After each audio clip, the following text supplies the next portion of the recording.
Setiap tahun, jutaan pemuda dan pemudi Indonesia bermimpi. Mimpi akan karir, masa depan, dan kesempatan untuk membuktikan diri. Mereka siapkan CV terbaik, pelajari setiap detail perusahaan, dan latih senyum paling optimis untuk wawancara. Tapi, di balik semangat dan harapan itu, ada sisi gelap yang diam-diam membunuh semua mimpi. Sisi gelap bernama uang pelicin. Berapa banyak di antara kita yang pernah mendengar atau bahkan mengalami sendiri kisah tragis ini?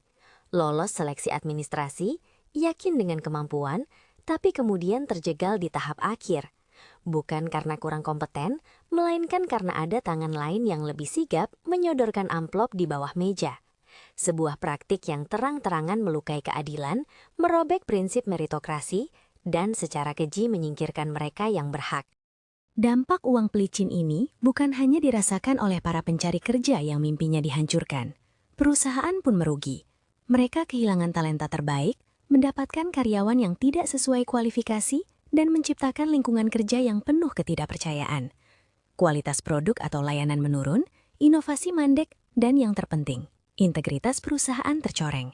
Ini adalah kanker yang perlahan menggerogoti setiap sendi organisasi.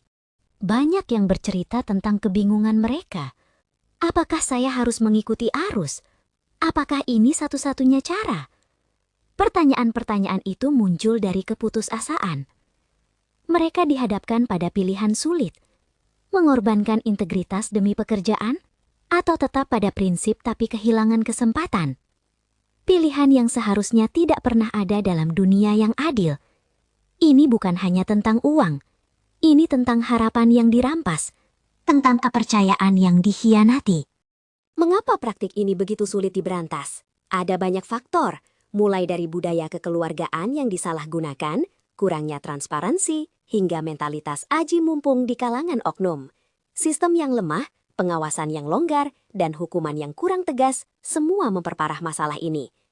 Ini bukan sekedar tindakan individual, ini adalah sistem yang rusak yang butuh perbaikan total. Tapi kita tidak bisa menyerah.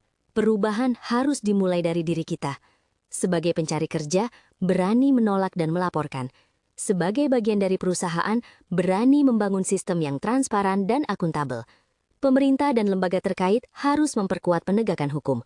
Kita butuh keberanian untuk menyuarakan ketidakadilan dan tekad untuk mewujudkan lingkungan kerja yang bersih dan bermartabat. Mari kita lindungi mimpi-mimpi itu. Mari kita pastikan bahwa yang mendapatkan posisi adalah mereka yang paling kompeten, bukan mereka yang